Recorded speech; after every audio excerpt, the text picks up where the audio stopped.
এরা আল্লাহর জমিনে আসে আল্লাহর দ্বীনকে কায়েম করার জন্য, আবার দ্বীনের কার্যক্রম শেষ হয়ে যায়, এরা আবার আল্লাহর ডাকে সাড়া দিয়ে উপরে চলে যায়।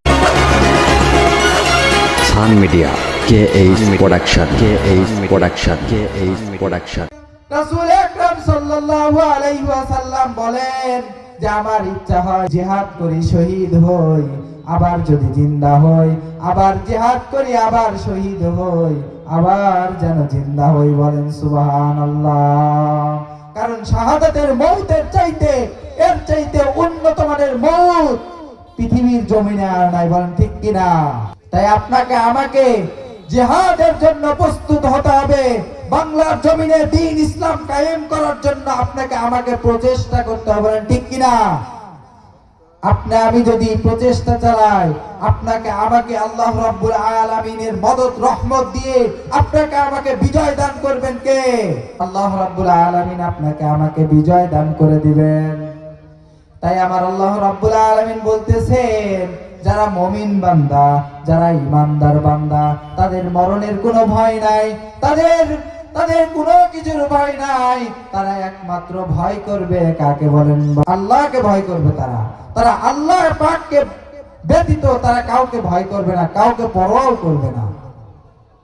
আমাদের বাংলার জমিনে আজ একটা শাসক দরকার, যে শাসক ইসলামের দিকে যাবে, যে শাসক কোরআনের দিকে যাবে, যে শাসক বাংলার জমিনে ইসলামের রাজপথ কায়েম করবে।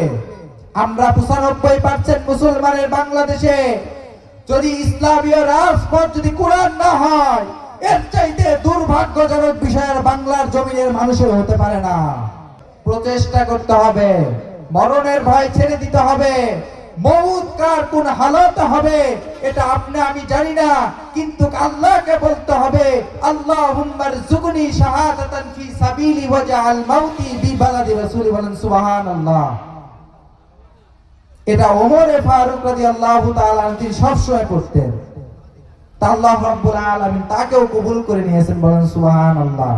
আল্লামা দেলাওয়ার হোসাইন সাইদি এই দোয়াটাই বিশেষ করে পড়তেন যে আল্লাহ আপনি আমাকে শহীদি মরণ দিয়েন।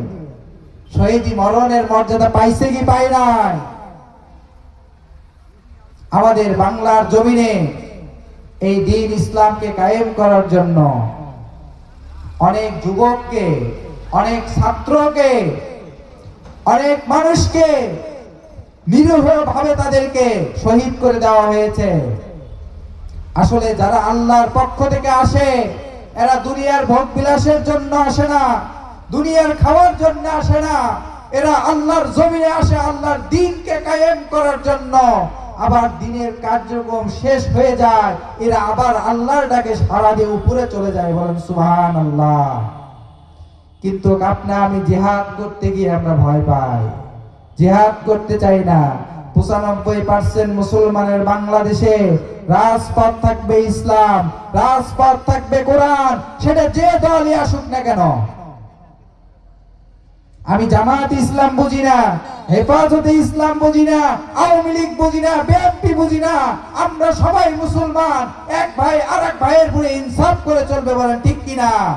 আপনি যদি জামাতের কর্মী হয়ে থাকেন, আপনি যদি জামাতের কর্মী হয়ে থাকেন, আওয়ামী লীগ আপনাকে দেখতে পারবে না, বিএনপি আপনাকে দেখতে পারবে না, জাতীয় পার্টি আপনাকে দেখতে পারবে না।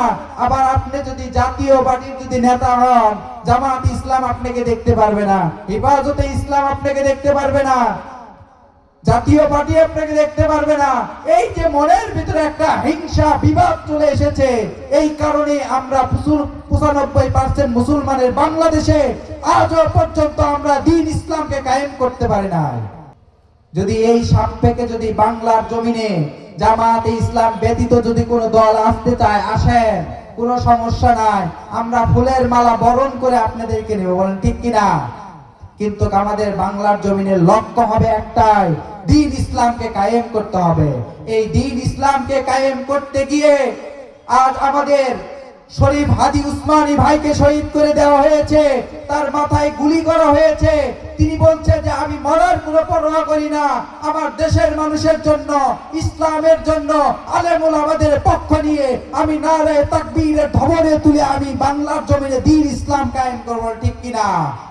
কিন্তু সেই মানুষটা এত ভাবে প্রচেষ্টা করার পরেও তাকে দুনিয়ার বুকে বাঁচতে দেয় নাই, তাকে শহীদ করা হয়েছে। তা আসলে আপনাকেও আমাকেও মরতে হবে। এই আল্লামা দেলাওয়ার হোসাইন সাইদি বলে গিয়েছেন, বিড়ালের মতো 500 বছর জিন্দেগির কোনো দাম নাই, সিংহের মতো 1 ঘন্টা বাঁচতে চায়। Sun Media, KH production, KH production, KH production.